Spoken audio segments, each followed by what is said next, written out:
ഏവർക്കും വിനീത നമസ്കാരം. കേരളത്തിൽ ബി.ജെ.പി A+ മണ്ഡലമായിട്ട് കാണുന്ന ഒരു പാർലമെന്റ് മണ്ഡലം തന്നെയാണ് തൃശ്ശൂർ എന്നതിൽ സംശയമില്ല. സുരേഷ് ഗോപിയോടെ സ്ഥാനാർത്ഥിയാകുന്നത് കൂടിയാണ് യഥാർത്ഥത്തിൽ ബി.ജെ.പിക്ക് വിജയപ്രതീക്ഷകൾ വാനോളം ഉയരുന്നത്. ഇതിന് ഒരു ആക്കം കൂട്ടുന്ന രീതിയിലേക്കുള്ള ഒരു സുപ്രധാനമായിട്ടുള്ള ഒരു വാർത്തയാണ് ഇപ്പോൾ പുറത്തു വരുന്നത്. ജനുവരി 2-ാം തീയതി ഭാരതത്തിന്റെ പ്രധാനമന്ത്രി ആദരണീയനായിട്ടുള്ള നരേന്ദ്രമോദിജി തൃശ്ശൂരിൽ വരുന്നു. അദ്ദേഹം ബി.ജെ.പി സംഘടിപ്പിക്കുന്ന നാരി ശക്തി സംഗമത്തിൽ പങ്കെടുക്കാൻ ായിട്ടാണ് എത്തുന്നത് എന്നുള്ള ഒരു വാർത്ത കൂടി വന്നിരിക്കുകയാണ്. 2 ലക്ഷത്തോളം സ്ത്രീകളെ പങ്കെടുപ്പിച്ചിട്ടാണ് ഈ ഒരു പരിപാടി നടക്കുന്നത്. കൂട്ടത്തിൽ തൃശ്ശൂര് തേക്കിൻകാട് മൈതാനിക്ക് ചുറ്റുമുള്ള തൃശ്ശൂർ റൗണ്ടിൽ അദ്ദേഹത്തിന്റെ ഒരു തീപ്പൊരി റോഡ് ഷോയും ഉണ്ടാകുമെന്നുള്ള ഒരു വാർത്ത കൂടി വരുന്നുണ്ട്. അപ്പൊ ഇതോടുകൂടി തന്നെ തൃശ്ശൂർ പാർലമെന്റ് മണ്ഡലത്തിൽ തിരഞ്ഞെടുപ്പിന്റെ എല്ലാ തരത്തിലുമുള്ള ഒരുക്കങ്ങൾ അത് ബി.ജെ.പി പൂർത്തീകരിച്ചിരിക്കുന്നു എന്ന് തന്നെ വേണം കരുതാനായിട്ട്. ബി.ജെ.പിയുടെ വിജയം എന്നുള്ളത് വലിയ ഒരു പ്രതീക്ഷയോട് കൂടിയിട്ട് കേരളത്തിലെ മുഴുവൻ ബി.ജെ.പി കാര്യകർത്താക്കളും പ്രവർത്തകരും തൃശ്ശൂരിനെ കൃത്യമായിട്ട് ഫോക്കസ് ചെയ്യുന്നുണ്ട്.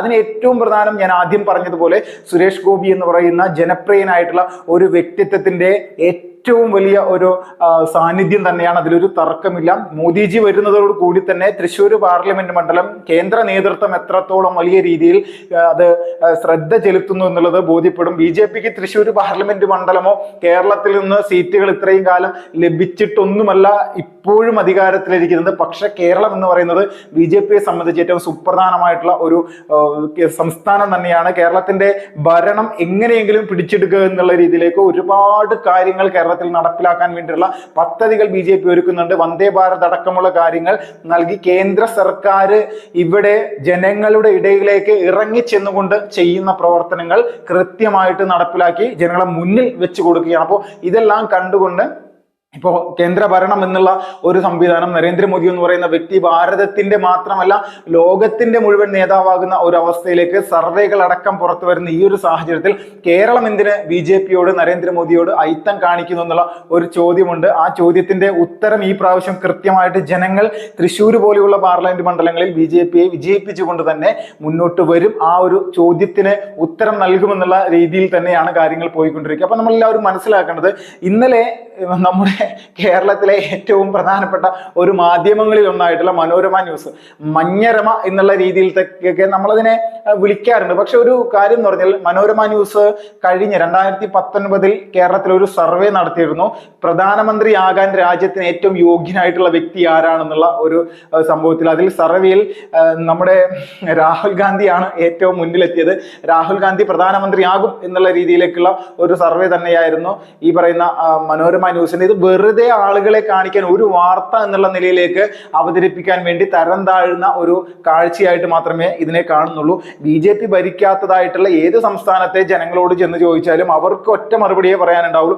രാജ്യത്ത് ഈ തവണയും അധികാരത്തിൽ വരിക ബി.ജെ.പി ആണെന്നും പ്രധാനമന്ത്രിയായിട്ട് നരേന്ദ്രമോദി തന്നെ ഒരിക്കൽ കൂടി വരുമെന്നും 3ാമത്തെ പ്രാവശ്യം അദ്ദേഹം തന്നെ ഈ രാജ്യം ഭരിക്കുമെന്നുള്ളതിൽ തർക്കമില്ലാന്ന് ഏത് കൊച്ചുകുട്ടിക്കും അറിയാവുന്ന കാര്യമാണ്. പക്ഷെ ഇതിൽ ഒരു പ്രത്യേക രീതിയിലുള്ള നിലപാടെടുത്തുകൊണ്ട് ഈ സർവേ ഇങ്ങനെ നടത്തുമ്പോൾ ഇതിന്റെ ഒരു യാഥാർത്ഥ്യ വശങ്ങളിലേക്ക് ഇനിയെങ്കിലും മനോരമ ന്യൂസ് പോലെയുള്ള മാധ്യമങ്ങൾ കടന്നു ചെല്ലണം. ആയിരക്കണക്കിന് ആൾക്കാരെ ഈ ചാനൽ കാണുന്നതാണ്. കൂട്ടത്തിൽ മറ്റൊരു കാര്യം തൃശ്ശൂർ പാർലമെന്റ് മണ്ഡലത്തിനെ സംബന്ധിച്ച് പറയുകയാണ്. കേരളത്തിൽ ഇപ്പോൾ ഓരോ പാർലമെന്റ് നിയോജക മണ്ഡലങ്ങൾ സർവേകൾ പുറത്തുവിടുന്ന തിരക്കിലാണ് ഈ മനോരമ ന്യൂസ്. അപ്പോൾ ഓരോ സ്ഥലത്ത് UDF അങ്ങനെ വരുന്നു, UDFന്റെ MP-മാരുടെ പ്രവർത്തനം ഇങ്ങനെയാണ്, അതിൽ ഇത്ര മുന്നോട്ട് വരുന്നു, ഈ രീതിയിലേക്കുള്ള ഒരുപാട് കാര്യങ്ങൾ കാസർഗോഡ് മുതൽ തിരുവനന്തപുരം വരെ എടുക്കണം. അപ്പോൾ ഞാനത് ശ്രദ്ധിച്ച സമയത്ത് തൃശ്ശൂർ പാർലമെന്റ് മണ്ഡലത്തിന്റെ നോക്കുമ്പോൾ സുരേഷ് ഗോപിയുടെ ഗ്രാഫ് 3ാം സ്ഥാനത്തേക്കാണ് ഇപ്പോൾ ഈ പറയുന്ന മനോരമ ന്യൂസ് പുറത്തുവിട്ടിരിക്കുന്നത്. അതാണ് നമ്മളെ സംബന്ധിച്ച് ഏറ്റവും വലിയൊരു കാര്യം. ഏതൊരു സാധാരണക്കാരനോടും ഇന്ന് തൃശ്ശൂർ ജില്ലയിലെ അല്ലെങ്കിൽ തൃശ്ശൂർ പാർലമെന്റ് മണ്ഡലത്തിൽ പോയി ചോദിച്ചു കഴിഞ്ഞാൽ അവരുടെ പിന്തുണ സുരേഷ് ഗോപിക്കാണെന്ന് തർക്കമില്ല.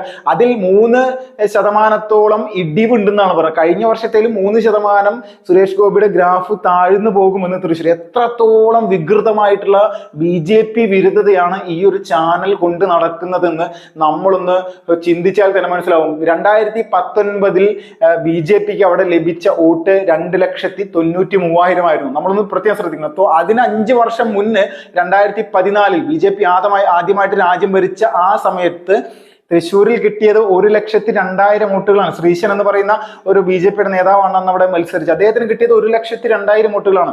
2019 സുരേഷ് ഗോപി തൃശ്ശൂർ പാർലമെന്റ് മണ്ഡലത്തിൽ സ്ഥാനാർത്ഥിയായി വന്ന സമയത്ത് 1,91,000 വോട്ടുകൾ കൂടുതൽ പിടിച്ചുകൊണ്ടാണ് 2,93,000 വോട്ട് എന്നുള്ള ഒരു സംഖ്യയിലേക്ക് BJP എത്തുന്നത്. 10 ദിവസത്തെ പ്രവർത്തനം മാത്രമാണ് സുരേഷ് ഗോപി നടത്തുന്നത്. നമ്മൾ ചിന്തിക്കണം, അദ്ദേഹത്തിന് ശാരീരികമായിട്ടുള്ള കുറെ പ്രശ്നങ്ങൾ കാരണം ആ സമയത്ത് ഇലക്ഷൻ പ്രചരണത്തിന് അദ്ദേഹത്തിന് ഇറങ്ങാൻ പറ്റില്ല. ഇലക്ഷന് തൊട്ട് മുന്നുള്ള 10 ദിവസം മാത്രം. അപ്പോൾ സാധാരണ പ്രവർത്തകരെല്ലാവരും വലിയ രീതിയിൽ അദ്ദേഹത്തിന് വേണ്ടി തെരഞ്ഞെടുപ്പ് പ്രചരണത്തിനായിട്ട് ഇറങ്ങി. പക്ഷെ ഈ തവണ നോക്കൂ, നമ്മൾ 5 വർഷമായിട്ട് അദ്ദേഹം അവിടെ നിന്ന് പ്രവർത്തിക്കുകയാണ്. ഇപ്പോ സുരേഷ് ഗോപിയുടെ ഒരു കോഫി ടൈം എന്നുള്ള രീതിയിലൊക്കെ, SG കോഫി ടൈം എന്നുള്ള രീതിയിലൊക്കെ ഒരു പരിപാടി ഇന്ന് തൃശ്ശൂർ ജില്ല മാത്രം എടുത്തു നോക്കിയാൽ മതി, പാർലമെന്റ് മണ്ഡലത്തിന് അപ്പുറത്തേക്കും അത് കവർ ചെയ്ത് പോയിരിക്കുകയാണ്. തൃശ്ശൂർ പാർലമെന്റ് മണ്ഡലത്തിലെ ഓരോ മണ്ഡലങ്ങളിലും പഞ്ചായത്തുകളിലും അതോടെ വാർഡുകളിലും ഈ പരിപാടികൾ സംഘടിപ്പിച്ച് വലിയ രീതിയിലുള്ള ജനപ്രതി ഉണ്ടായിരുന്നു. ഓരോ ദിവസം കാണുകയാണ് ജനങ്ങൾ അദ്ദേഹം ചെയ്തുകൊണ്ടിരിക്കുന്ന പ്രവർത്തനങ്ങൾ എന്തെല്ലാമാണ്. നാട്ടിലെ ജനങ്ങൾക്ക് വേണ്ടിയിട്ട് ഓരോരോ സേവന പ്രവർത്തനങ്ങൾ താൻ അധ്വാനിച്ച പണം കൊണ്ട് ആ പണത്തിൽ നിന്നെടുത്താണ് ജനങ്ങൾക്ക് കൊടുക്കുന്നത്. അപ്പോൾ കരുവന്നൂര് പോലെയുള്ള ഏറ്റവും ജനങ്ങളുടെ പ്രതിഷേധമുള്ള CPM അല്ലെങ്കിൽ LDF നേരിട്ട് മത്സരിച്ച് വിജയിച്ച് വർഷങ്ങളായിട്ട് കൊണ്ടു നടക്കുന്ന ബാങ്കിൽ നടന്നിരിക്കുന്നത് 500 കോടിയിൽ പരം അഴിമതിയാണ്. കള്ളപ്പണം വെളുപ്പിക്കലും സാധാരണ ജനങ്ങളുടെ പണം തട്ടിയെടുക്കുന്ന തട്ടിപ്പ്.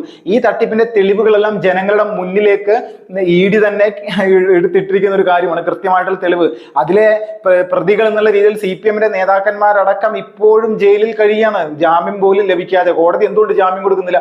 ആ ഒരു പാർലമെന്റ് മണ്ഡലത്തിൽ LDF മുന്നോട്ട് വരുന്ന രീതിയിലേക്കുള്ള കാര്യങ്ങൾ പറയുമ്പോൾ നമ്മൾ ചിന്തിച്ചു നോക്കണം. ഏത് സ്ഥാനാർത്ഥി നിന്നാലും ആര് മത്സരിച്ചാലും ഇടതുപക്ഷത്തിന്റെ മനോഭാവം അവിടെ തട്ടിപ്പ് നടത്തിയിട്ടുണ്ട്, അല്ലെങ്കിൽ അവരുടെ നേതാക്കന്മാർ ഇങ്ങനെ കള്ളത്തരം കാണിച്ചിട്ടുണ്ട്. അതിൽ ഏറ്റവും കൂടുതൽ അനുഭവിക്കേണ്ടി വന്നത് CPM-ന്റെ പ്രവർത്തകർക്കാണ്, അനുഭാവികൾക്കാണ്. അവരുടെ പണമാണ് ഏറ്റവും കൂടുതൽ അടിച്ചു മാറ്റിയിരിക്കുന്നത്.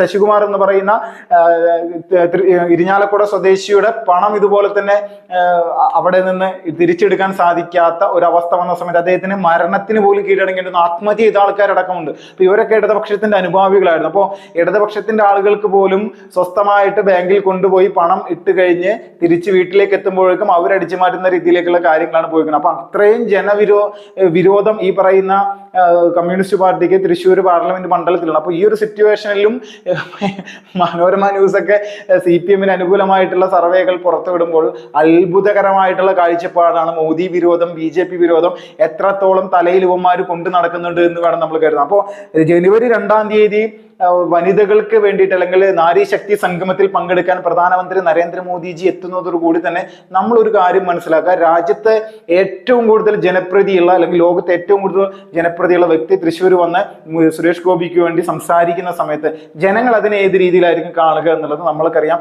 അദ്ദേഹത്തെ പോലെയുള്ള ഒരു രാഷ്ട്രം ഇതുപോലെ കാണുന്ന ഒരു പ്രധാനമന്ത്രി തൃശ്ശൂരിൽ അദ്ദേഹത്തിന്റെ പാദം സ്പർശിക്കുമ്പോൾ തന്നെ നമ്മൾക്കറിയാം എത്രത്തോളം വലിയ രീതിയിൽ ജനപിന്തുണ BJPക്കും അതോടൊപ്പം തന്നെ സുരേഷ് ഗോപിക്കും ഉണ്ടാവുന്നു. ഓൾറെഡി സുരേഷ് ഗോപി അവിടെ വിജയിച്ചിരിക്കുന്നു എന്നുള്ള കാഴ്ചപ്പാടിൽ തന്നെയാണ് കാര്യങ്ങൾ പോകുന്നത്. ഇലക്ഷൻ വർക്കൊക്കെ ഇപ്പോഴും ആരംഭിച്ച് ഗംഭീരമായിട്ട് പോയിക്കൊണ്ടിരിക്കുകയാണ്. ഓട്ടോ തൊഴിലാളികളാണ് ആദ്യമായിട്ട് അദ്ദേഹത്തിന്റെ പ്രചരണ പ്രവർത്തനങ്ങൾക്ക് വേണ്ടിയുള്ള കാര്യങ്ങൾ ചെയ്ത് മുന്നോട്ട് വന്നിരിക്കുന്നത്. എങ്ങനെയാണെങ്കിലും മോദിജിയെ നമ്മൾക്ക് ജനുവരി 2-ാം തീയതി കാത്തിരിക്കാം. നന്ദി, നമസ്കാരം.